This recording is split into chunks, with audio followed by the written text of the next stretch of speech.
Alright, today I'm going to give you guys a detailed look at this Mafex figure, and the figure I'm showing you guys is Michael Jordan from the Chicago Bull, and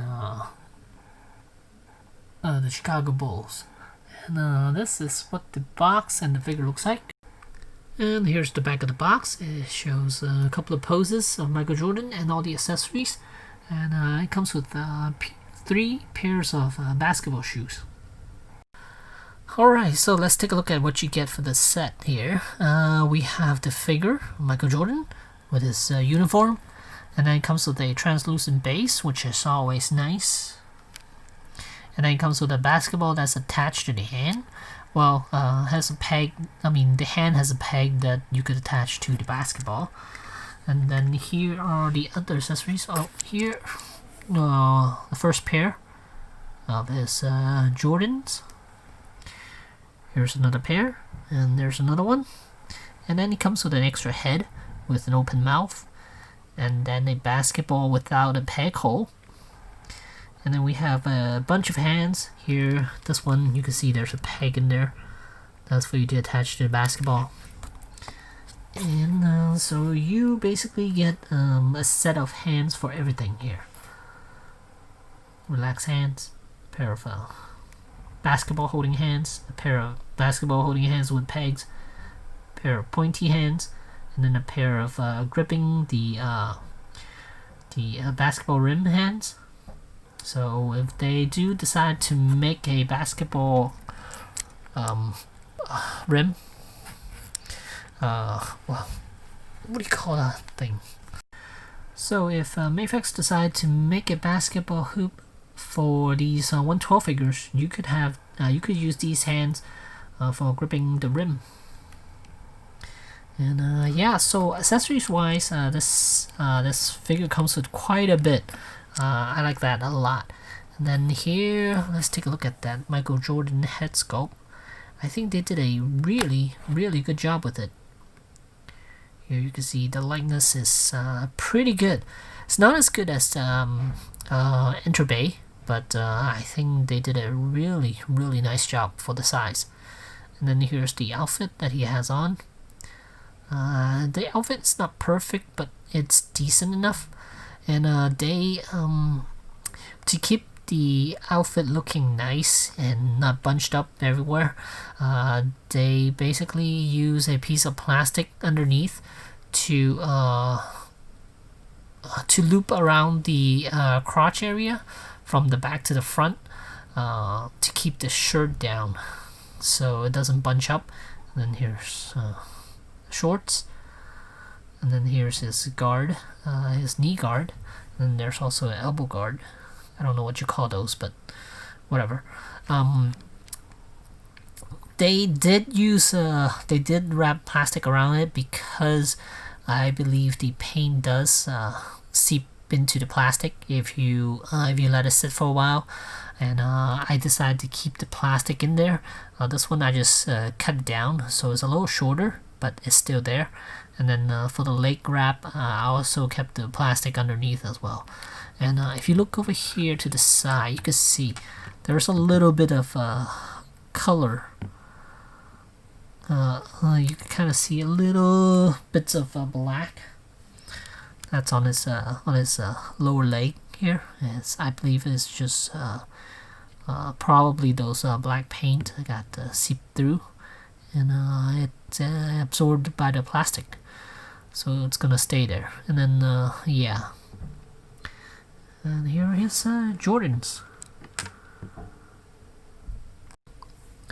Right here you can see I have a little defect on mine, on the jersey right here. And if I could, no, I can't flip it up to show you guys, but here this piece you can see when they fold it over, it didn't glue down properly. The seam line is right here, so I guess it bunched up a little bit, and then when they try to glue it underneath, it didn't glue down all the way. And then same on this side. On this side is more on the inside section here. You guys probably can't see, but this section right here is a little thicker than the edge here. The edge looks perfect on this side, but the inside is a little thicker. And on this side, the inside is perfect, but on the outside here, it's where it became thicker. And then here you can see they basically, up to this section here, they made an incision, and then they fold this piece over underneath, and then they fold this piece underneath as well, and then they glue that section down to keep it from to keep the jersey from coming apart. So same on the inside. Collar, you can see it right here, and there's a seam right there. This is where they made the incision, right there, and then decide to fold everything underneath, and the collar, and then this is where they made the seam again. So I mean, it's fine. It's not that big of a deal to me, but it is a pretty pricey figure. It costs about 90-ish, somewhere around there. So kind of wish this thing was perfect, but jersey, it could be kind of hard to produce because it's so tiny. And but it does look nice though with the cloth outfit than on a sculpted piece. So it does bring a little bit of realism to this figure here, and yeah, I kind of like it. So here's a very poor attempt of posing a basketball player. I don't play basketball, so I'm not exactly sure what poses they do. I mean, I could just look at any of those Jordan dynamic, those whatchamacallit, those signature poses, and I should be able to replicate something, but whatever. But as far as articulation, it's great. I mean, he does have a lot of range of motion. Head is on a ball joint, and then base of the neck there's another ball joint, so you can look down quite a lot actually. Look at that. And then look up. Up is a little bit challenging. I mean, he can look up about that much, so that's good enough, I guess, for this guy.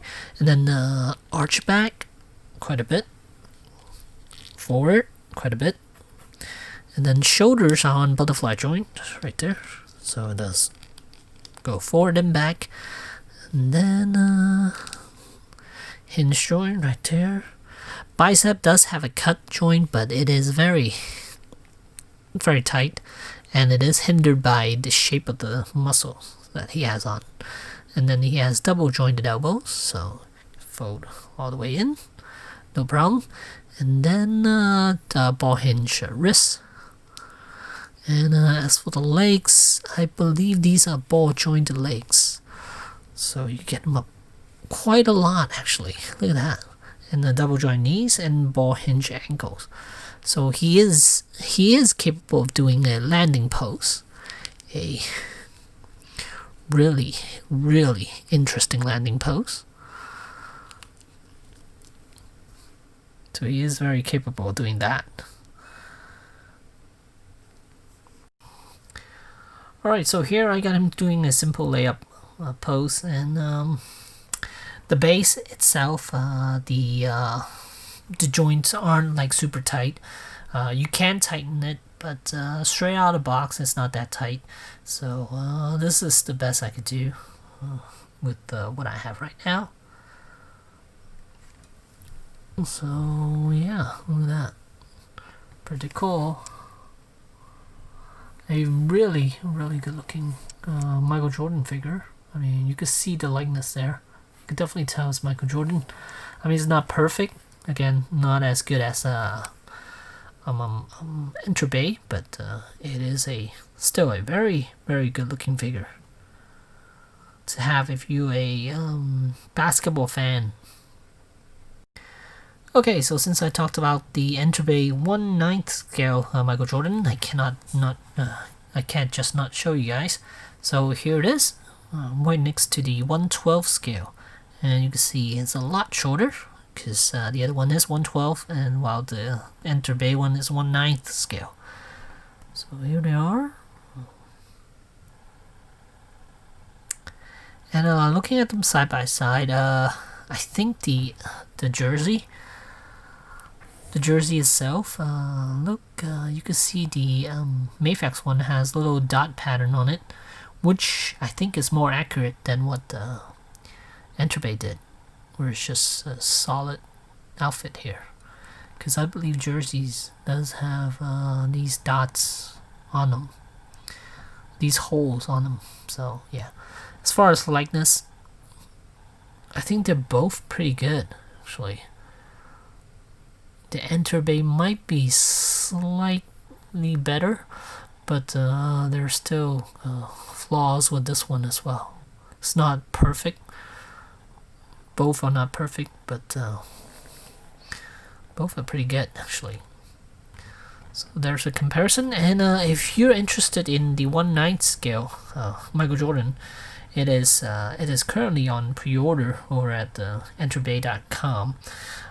They jacked up the price though, because before I believe the Michael Jordan was around I want to say 160, somewhere around there, 160, 170, somewhere around there when I first got it.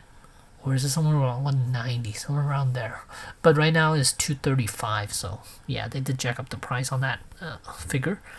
So it seems kind of expensive to get a 1/9 figure, because 112 you can get it for around $200. I mean, not Michael Jordan, but in general, 1/6 figure.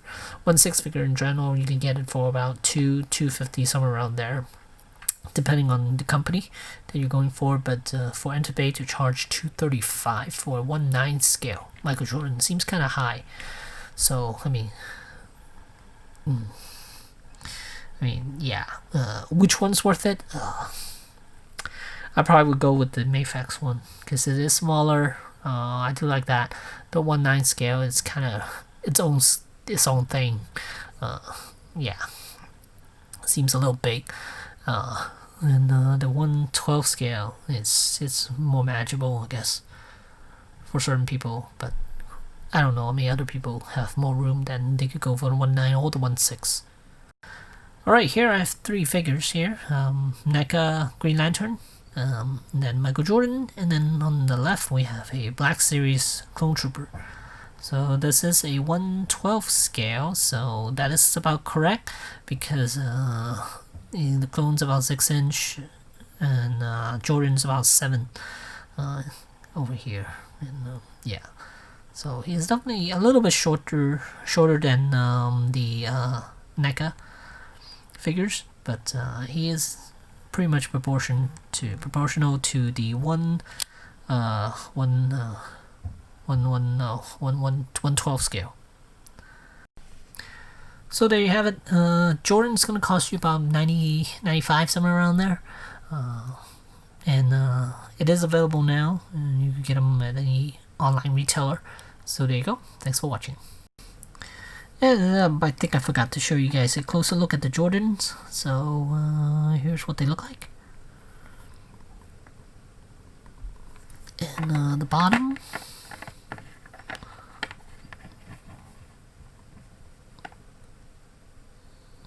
pretty nice. Has that Jordan logo. And then on this one, let's see.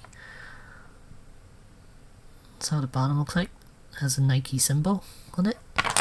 And the pairs that he's wearing, they're blue at the bottom. So yeah, there you go. Thanks for watching.